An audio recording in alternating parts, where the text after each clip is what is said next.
Hi, I want to do a very quick entry for this year's flashing light price. And the first thing I'm going to do is turn my function generator on, which is connected to the oscilloscope here. And it's set to 10 kilohertz triangle wave. And the peak value is about 0.5 volts, but it doesn't really matter. And next thing I'm going to do is turn on the DC offset. So now the signal is shifted 1 volt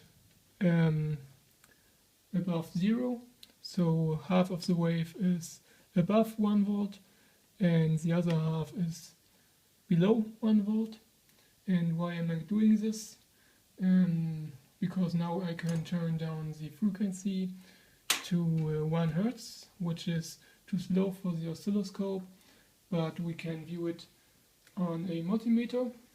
And this is an old Keithley, which uses Nixie tubes as the display, but it has also a 5th digit, which can be on or off, and they have simply used a neon bulb for that.